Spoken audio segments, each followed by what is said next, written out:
इन दोनों ने भगवान से वरदान पाया और स्वधाम चले गए। परीक्षित ने प्रश्न किया, गुरुदेव ये कौन थे? तो बताया ये कुबेर के बेटे। कुबेर कौन?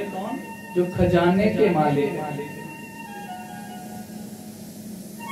बोला थे तो ये पेड़ क्यों बने? बोला एक दिन ये अभिमान में एक जलाशय के पास मार्ग अवरुद्ध करके नग्न अवस्था में पड़े अपने मित्रों के संग। नारद जी जैसे ही आए तो नारद को देख के इनके मित्र तो भाग गए डर के मारे, लेकिन बोला ये अभिमान में ऐसे ही पड़े रहे। नारद पास आए, अरे तुम मूर्खों कौन हो तुम, और ऐसे मार्ग अवरुद्ध करके पड़े हो, तुम्हें लोक लज्जा नहीं है, कौन हो तुम? बोला आप जानते हम कौन है? अब साधु क्या जाने तुम कौन हो? जिसने अपने सिर में स्वर डाल ली वो तुम्हारे को क्या जाने तुम कौन हो? बोलो। फकीर क्या जाने तुम कौन हो? कौन हो? फिर भी नारद ने पूछा कौन हो तुम? जो इतने अभिमान में बोले कि तुम हमें नहीं जानते, बोलो कौन हो तुम? बोले हम कुबेर के बेटे। कुबेर कौन? बोला जो पूरे खजाने के मालिक है। बोलो। अब पूरा खजाना वो इनके बाप का थोड़ी था, वो तो सिर्फ भगवान की नौकर थे, एक खजांची मुनीम जिसको बोलते हैं। बोलो है ना बात? बैंक में होते हैं ना ऑफिसर, कैशियर के पास पूरी अलमारी भरी है ना पीछे नोटों की, लेकिन वो कैशियर का है कि लोगों का है? कैशियर के लिए तो उसके लिए सरकार सैलरी देगी, 1 लाख जो भी बनती है वो दे रही है ना। लेकिन ये रोब मारे कि देखो मेरे पास कितना खजाना है, तो खजाना तुम्हारा थोड़ी है, वो तो सरकार का है, लोगों का पैसा है। ऐसे ही बोला, समझाया कि देखो ये बाप की कमाई पे तुम्हें अभिमान है, इतने अभिमानी तुम। बोले बाबा जाओ जाओ अपने रास्ते, तुम जानते नहीं हम कौन है। नारद ने कहा तुम मुझे नहीं जानते, तुम जाओ दुष्टो, तुमको इतना अभिमान है, जाओ मैं तुमको श्राप देता हूँ, तुम पेड़ बनोगे। और पेड़ योनि मिली। और ये जो अभिमानी लोग होते हैं ना, इनको कौन सी योनि में जाना पड़ता है? पेड़ों की योनि में। हाँ? और पेड़ भी कैसे? पेड़ों की भी तो अपनी क्वालिटी है ना, अपनी वैरायटी है ना। कई पेड़ ऐसे हैं जिनकी सेवा मालिक करते हैं, और कई पेड़ ऐसे बेचारे वो सड़ सड़ के गल गल के गिर के सड़ के उनका अस्तित्व खत्म हो रहा है। ये कौन है? बोले जिनको अभिमान होता है वो पेड़ बनते हैं। और सुनो, जब पेड़ योनि में जाना पड़ेगा ना, तो फिर अकड़े रहो, कितने साल अकड़ना है। सर्दी भी खाओ, धूप भी खाओ, और बरसात भी खाओ, लेकिन गति कैसी होगी ये भी पता नहीं है। बोलो, जो थोड़े अभिमानी होते हैं ना, सती तूणी ताणी बनी अंगे तो छोड़ो जड़ी मुक्ति है ना। कल जे तिनियो है ना कोई बड़े पारे तिनिया गुआऊ हो सड़ा दे नाला बोलो, धीरे धीरे सड़ रहे हैं ना, कोई लाने वाला भी नहीं है। अब सोचो है ना, कहने क्वालिटी का होगा ना पेड़ भी, तो गति भी छोड़ हो जाएगी, जल्दी होगी, और संभाल के भी रखेंगे अंदर। बोलो है ना बात? ऐसे ही ये तो चलो मैंने ऐसे बोल दिया मजाक में थोड़ी बात, लेकिन योनियां यही मिलेगी। इसलिए देखो जीवन मिला है अभिमान से परे। काहे की अकड़? किसकी अकड़? किस चीज की अकड़ है? बोलो, अभी सांस बंद हो जाए ना तो फिर अकड़ी तो चढ़ेगी। झुकते हैं वो जिनमें जान होती है, और अकड़े रहना मुर्दे की पहचान होती है। इंसान है ना, रस होते हैं अंदर, तो झुकना सीखो और झुक के रहो। अकड़ के रहोगे ना तो अकड़ता कौन है? मुर्दा। जिंदा है तो मुर्दा मत बनो। क्यों? क्योंकि जब विदाई होगी ना तो बातें होंगी, बड़ी अकड़ थी आज चली गई, ठीक है ना। और विनम्र रहोगे, समाज में मिलके रहोगे ना, तो लोग भी रोएंगे आपके। लोग तब रोते हैं नहीं तो क्या होगा, हाथ जोड़ेंगे ऐसे, अच्छा हुआ आज विदा हो गए, है कचरा गया। जीवन में मनुष्य है, कचरा नहीं बनना है, विनम्र होके रहना, सात्विक होके रहना, जीवन बार बार नहीं मिलता। और ऐसे ही बोला, जब ये चले गए तो अब ये पेड़ धड़ाम गिर गए, और जैसे ही पेड़ गिरे मैया दौड़ी बाहर, देखे तो क्या देखा, हे राम धूप में ही पेड़ गिर गए, कैसे, ना आंधी ना तूफान। मैया ने तुरंत खोला भगवान, और जैसे ही भगवान को खोला तो क्या देखा, पेट के ऊपर दाम रस्सी के निशान पड़ गए, और नाम पड़ा दामोदर। दाम होती है रस्सी और उधर होता है पेट, तो भगवान का नाम पड़ गया दामोदर। बोलिए दामोदर भगवान की जय। ऐसे ही भगवान ने कृपा की। इसके बाद एक दिन की बात है, एक दिन की बात है कि भगवान अकेले मैया गांव में गई है मानो, लेकिन बोल गई लाला बाहर मत जाना इधर उधर। ठीक है मैया जाओ। और बाहर एक बूढ़ी माँ आई, जैसे गली है ना ऐसे ही बोला, गली में एक माँ आई बूढ़ी, सिर के ऊपर टोकरी है, धूप पड़ रही है, आवाज लगाई, फल ले लो फल ले लो। फल बेचने वाली जैसे ही बोले फल ले लो फल ले लो, लाला एकदम दरवाजे पे चले गए, मैया मैया। आज बूढ़ी ने माँ जब सुना, क्योंकि ये निसंतान थी, हाँ लाला। बोला ये क्या है तुम्हारे पास? बोला लाला ये फल है, इनका क्या करते हैं? बोला मैं इनको बेचती हूँ। आज भगवान भी व्यापारी बन गए। कृणीहि वो फलानीति श्रुत्वा, फल ले लो की आवाज सुन करके दौड़ करके उसको बुलाते हैं, आ जाओ मैया। जैसे ही आई और अंदर ले गए ठाकुर जी और कक्ष में बैठा दिए, बैठ जाओ मैया। बोले हाँ लाला बोलो, कितने के दूं? और फल बेचने वाला तो ये बोलेगा कितने के दूं? बोला मैया कितने के क्या मतलब है? बोले लाला जब तुझे फल लेने हैं तो ये मैं पूछ रही हूँ कितने फल दूं और कितने के दूं, कितना चाहिए? बोला मैया धन तो मेरे पास है नहीं। कहती बाबे लंगर लग गया। अच्छा तो मैं अगर फ्री में बांटूंगी, बोलो दान पुण्य करना अच्छा है ना, दान से कल्याण होता है ना।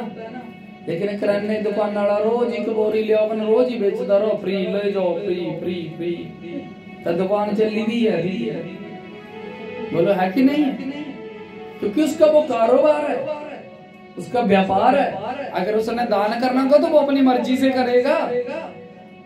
लेकिन आप मांगने वाले भी तो हैं, लाला जी फ्री दान कर दो, 5 किलो बासमती दान कर दो। बोलो तो क्या होएगा? अब लाला की दुकान थोड़ी चलेगी ऐसी, कि उसका तो रोजगार है। वो अपनी मर्जी से दान करेगा, अपनी मर्जी से पुण्य करेगा। हम उसका परमानेंट नहीं है वो दान पुण्य।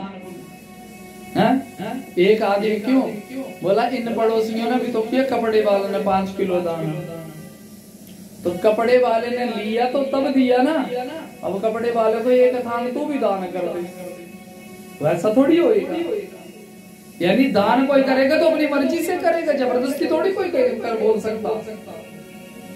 मैया बोली सुन लाला, मेरा तो ये रोजगार है, अगर मैं फ्री में बांटूंगी तो मैं खाऊंगी क्या शाम को? बोले मैया तू धन का क्या करेगी? बोले लाला उससे मैं अनाज खरीदूंगी और अनाज खरीद के फिर अपना पेट भरूंगी। बोले मैया तो मैं तुझे अनाज ही दे देता हूँ। बोले लाला तब तो ठीक है, कोई दिक्कत नहीं है। तो जा फिर अनाज लेके आ। बोला मैया पहले तू फल देना। मैया बोली तुझे मेरे ऊपर विश्वास नहीं है? बोले तो तुझे मेरे ऊपर नहीं है? भैया देखिए हे राम है छोटा सा लेकिन ये तो बड़ा भारी पक्का है। चल कितने चाहिए? बोला सारे दे दे। सारे क्या? अब बूढ़ी तो थी 4-5 उसकी टोकरी में फल। बोले ले लाला। अब लाला के हाथ छोटे छोटे 2.5 वर्ष के तो थे भगवान। ये कहा लाला मैया तू मेरे पिताम्बरी में बांध दे। बोला कपड़ा उतारा ना गले का और उसी में पूरी गठड़ी बंधवा ली और खींच के ले गए अंदर। जब ले गए सारे फल 4-5 तो फल थे, लेकिन मैया ने आवाज लगाई लाला जल्दी आना मुझे भी जाना है। हाँ हाँ मैया आया। अंदर गए और जैसे ही बाहर आए तो क्या लाए? धान। अब धान छोटे छोटे हाथ में, छोटे छोटे हाथ तो थे ठाकुर जी के अभी, लेकिन जब चलते तो हाथ ऊपर नीचे होते हैं और धान नीचे गिर रहे हैं। जैसे ही बोला मैया के पास पहुंचे तो 3 दाने इस हाथ से चिपके और 2 इस हाथ से चिपके हैं। बोला मैया टोकरी करने तो ये भी गिर जाएंगे। देखो डाल दिया। बोला मैया बस की और? बोले लाला बस यही। बोला तो तुमने भी 5 ही नहीं दिए मुझे फल? बोले हाँ तो मैंने भी तुझे 5 अनाज दे दिए, बराबर हो गए साहब। मैया बोले हे राम अब क्या करूं? कोई बात नहीं लाला। हाँ मैया तेरी टोकरी उठा दो, नहीं तो मैया आई तो मारेगी मुझे। उसने पहले बोला था बाहर मत और किसी को अंदर मत आने देना। हाँ मैं तेरी टोकरी उठा दो। हाँ बोला बड़ी भारी भारी हो गई। अब मैया ने खाली टोकरी उठाई और चली। लेकिन आज जब चली ना उसको ये गम नहीं था कि आज मुझे कुछ नहीं मिला। उसको ये फल मिला कि आज ब्रह्मांड के मालिक ने उसको मां बोल दिया। बोलो। और उस फल बेचने वाले को भगवान ने क्या दिया? 5 दाने दिए ना, वो तो बात छोड़ो। लेकिन आज उस बूढ़ी ने वो पाया जिसको पाने के लिए करोड़ों जन्म भी कम है। पायो जी मैंने श्याम रत्न धन पाए। ब्रह्मांड के मालिक ने मां बोल दिया और अपने पीताम्बर से जिसका पसीना पोंछ लिया। लेकिन जब घर के पास पहुंचने को आई ना बूढ़ी झोंपड़े के पास, तो वो टोकरी भारी होने लग पड़ी। मैया सोची ये टोकरी भारी कैसे हो गई? अंदर गई और जैसे उतारी तो दुनिया का ऐश्वर्य उसकी झोंपड़ी उसके टोकरी में डाल दिया। और जब डाला तो फिर फल बेचने की जरूरत ही नहीं पड़ी। कृपा कर दी भगवान। और जैसे ही कृपा हुई ना, लेकिन आदत नहीं जाती। रोज घूमने की आदत थी ना, फल ले लो फल ले लो। अब क्या करती? ऐश्वर्य तो मिल गया, लेकिन अब क्या करती? तो बोला अब गली में घूमती लेकिन आवाज तो लगाती, लेकिन फल नहीं। श्याम ले लो श्याम ले लो। आज क्या बोलती? श्याम ले लो श्याम ले लो। और बस अब रोज यही आवाज लगाती, श्याम ले लो श्याम ले लो। और ऐसे ही अपना जीवन गुजार दिया। बोली श्री वृंदावन बिहारी लाल की जय। उसके बाद भगवान गैया चराने के लिए इसके बाद क्या हुआ कि भगवान अब वृंदावन नामक स्थान के ऊपर आए और उस गांव का नाम भी नंदगांव भी पड़ा। बोले जैसे ही वृंदावन नाम का एक वन है और वो छोटे छोटे वन है उसमें और हरा भरा है। और नंद बाबा ने अपने बड़े भैया से कहा उपनंद से कि मैं सोचता हूँ हमारे गोकुल में कुछ उपद्रव हो रहे हैं रोज। तो मैं थोड़े दिन के लिए लाला को लेकर के उस वन के बीच में विराजमान हो जाता हूँ। जब सारे गांव को पता लगा कि नंद जी अपने परिवार के संग कहीं दूसरी जगह पे बसने जा रहे हैं, तो सबने बोला हम भी आपके साथ ही जाएंगे। तो सारे ही वहां के लोग फिर एक ऐसे स्थान पे आए जिसका नाम है वृंदावन।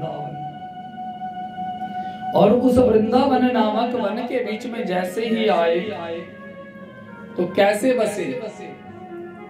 बोला वृंदावन जो है वो यमुना के किनारे है।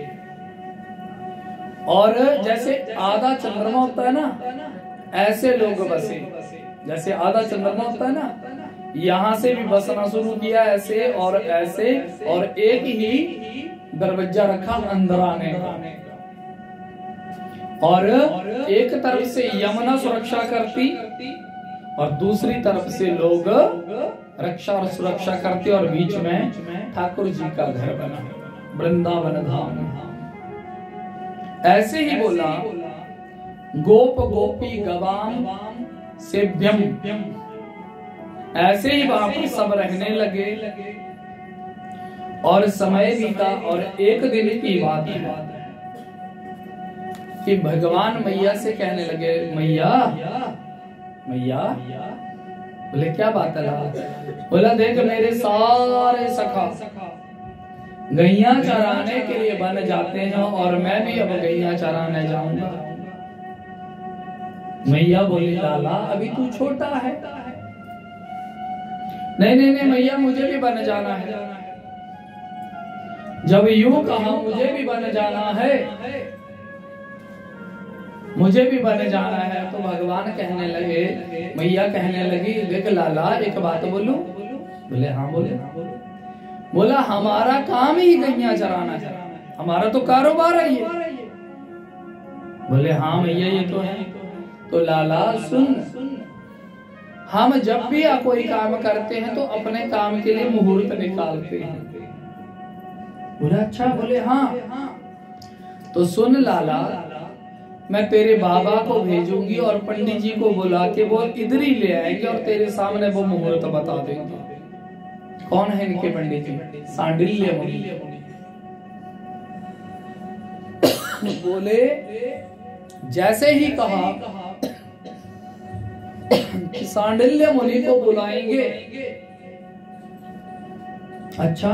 और लाला तेरे लिए अच्छा सा मुहूर्त निकलवाऊंगी, तब तुझे गैया चराने भेजूंगी। बोले ठीक है मैया,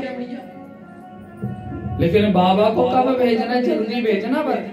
बोले ठीक है ठीक है। सांझ को जब बाबा आए, पैर धोए, स्नान किया, पूजा अर्चना वंदना की और फिर भोजन कर बैठे तो गोद में बैठ के बोलो ना भैया, जिद कर रहे बोलो ना बाबा को। नंद जी पूछने लगे क्या बात है यशोदा, क्या बोल रहा है कन्हैया? बोला सुनो जी, इसने सुबह से देखो मेरी जान खा ली है और बार बार एक ही रट लगाई है, मुझे गैया चराने जाना है। तो आप ऐसा करो, हमने भी पंडित जी के लिए घी रखा है जोत के लिए, तो उनको वो बोलना कि आप घी भी ले जाना अपनी ज्योति के लिए, और हमारे लाला के लिए जो सबसे अच्छा मुहूर्त है गौ चरावण का, वो आप निकाल देना। अच्छा। हाँ। और जल्दी से जल्दी का मुहूर्त तो हमारा लाला तो बड़ा हो गया। ठीक है यशोदा रानी। और भगवान खुश हो गए और सो गए गोद में ही मां की।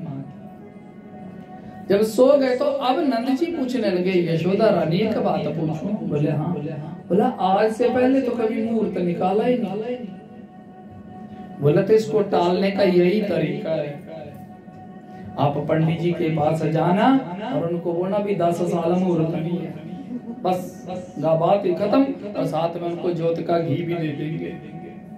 बोले ठीक है। जैसे ही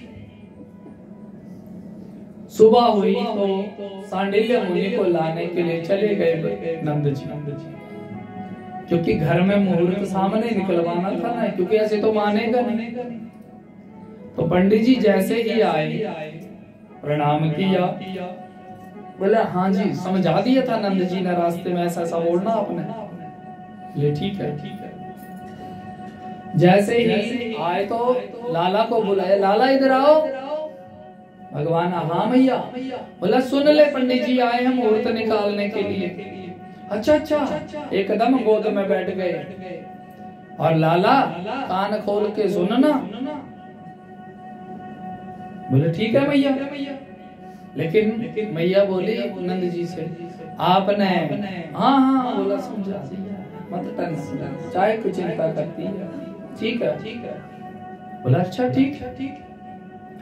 ज्यों ही पंडित जी ने अपना पंचांग निकाला ना, और जैसे ही पंचांग निकाला तो पंचांग जब बदलने लगे ना कागज, तो पंचांग ही कोरा, उसमें सब दिन थे। सांडिल्य देखने लगे मैं लाया पंचांग ही को, कोरी कापी तो नहीं ले आया। नहीं है तो पंचांग ही। जब मुहूर्त वाला पेज पृष्ठ देखने लगे ना, तो वहां पर क्या लिखा था कि परसों यानी आज कल और परसों का मुहूर्त है, तिथि लिखी हुई है, और फिर 10 साल मुहूर्त ही नहीं है। सांडिल्य देखने लगी ये क्या देख रहा हूं मैं, बाकी मुहूर्त कहाँ गए। अगला पेज जब बदला तो फिर कोरा, यानी यही 2-3 शब्द लिखे 4। सांडिल्य मुनि उस शब्द को देखे और कन्हैया को देखे, भगवान मुस्कुरा पड़े। और जब भगवान मुस्कुराते हैं ना, तो ये तो ब्रह्मांड का हरण कर लेते हैं। तो सांडिल्य कहने लगे मैया मैं बोलूं? हाँ हाँ गुरुजी। लाला कान खोल के सुन लेना, फिर जिद मत करना। हाँ मैया सुन, लेकिन तू भी सुन लेना कान खोल के जरा। बोले ठीक है। बोला यशोदा मैया सुन। बोला हाँ गुरुजी बोलिए। तो आज षष्ठी तिथि है ना? बोला। बोले हाँ मैया। मैया बोले हाँ जी। कल सप्तमी है ना? बोला। बोले हाँ जी। और परसों अष्टमी है ना? बोला हाँ गुरुजी। तो परसों का मुहूर्त है, फिर 10 साल मुहूर्त ही नहीं है। मैया बोली हे राम ये क्या बोल दिया? बोले गुरुजी मैया को एक बार फिर सुना दो, ताकि मैया के कान में बात क्लियर हो जाए, पूरा सिस्टम में बैठ जाए ना। और भगवान ने फिर दोबारा भी बुलवा दिया वो मुहूर्त, और तुरंत वो घी का डिब्बा उठाया और गुरुजी को दे दिए। ये लो गुरुजी, धन्यवाद आपका, बहुत बहुत धन्यवाद है। जब पंडित जी चले गए तो यशोदा मैया नंद की ओर देखने लगी गौर से। ना तुहां का जो भेजे थे? बोले अरे मैंने ऐसे ही बोला था कि 10 साल मुहूर्त नहीं है। तो इन्होंने कैसे बोला? बोला मुझे नहीं पता। अब यशोदा मैया के पास भगवान बोले मैया सुन लिया ना क्या बोला गुरुजी ने? तो परसों जाऊंगा मैं। और परसों क्या थी? गोप अष्टमी जिसको बोलते हैं। पहली बार भगवान जब गैया चराने गए थे तो गोप अष्टमी से दिन गए थे, जिसको गोप अष्टमी कहते हैं। और ऐसे ही आज भगवान तैयार हुए, आज सखा भी खुश हो गए, आज लाला भी जाएगा, कन्हैया भी जाएगा साथ में। और मैया ने सोचा जंगल है ना, मेरे लाला को कोई नजर ना लग जाए, तो एक धागे में मौड़ी जिसको बोलते डोरी, उसमें क्या किया? एक मोर पंख को पिरोया और माथे पे लगाया। ठाकुर गोकुल में रहते थे तो मोर मुकुट लगाते थे, और ये किसने दिया था? मैया ने ही दिया था। और आज पहली बार भगवान गई चरावन के लिए वन जाने लगे। जब चले तो मैया ने बोला सुनो लाला, थक जाएगा ना जंगल में? बोले तो ऐसा करना, गौ की पूंछ पकड़ लेना, ये तुझे खींच लेगी, और फिर तुझे कोई दिक्कत नहीं होगी। और आगे आगे गैया और पीछे पीछे ग्वाल, और बीच में ये मैया ने नियम रखा, क्यों? ये लाला छोटा है तो कहीं पीछे ना रह जाए। और आगे से गैया मैया तू मेरे लाला की रक्षा करना। बोलो और ये देखो पक्की बात है, कत्थक में बच्चे पैदा होते हैं तो बोलते हैं पाठ कराओ, ये कराओ, वो कराओ, कहीं कुछ है ना। उस दिन गौ सेवा करो और गाय की पूंछ का झाड़ा लगाओ, बस अपने आप ही गई। गाय जो नरक से हमें बचाती है, तो कत्थक तो मामूली बात है। ऐसे ही बोला आज वो प्रभु गैया चराने के लिए बन गए। बोली वृंदावन बिहारी लाल की जय। छोटी छोटी गैया छोटे छोटे ग्वाल, छोटी गैया छोटे छोटे ग्वाल, छोटा तो मेरो गोपाल हरी, छोटा तो मेरो गोपाल, छोटी छोटी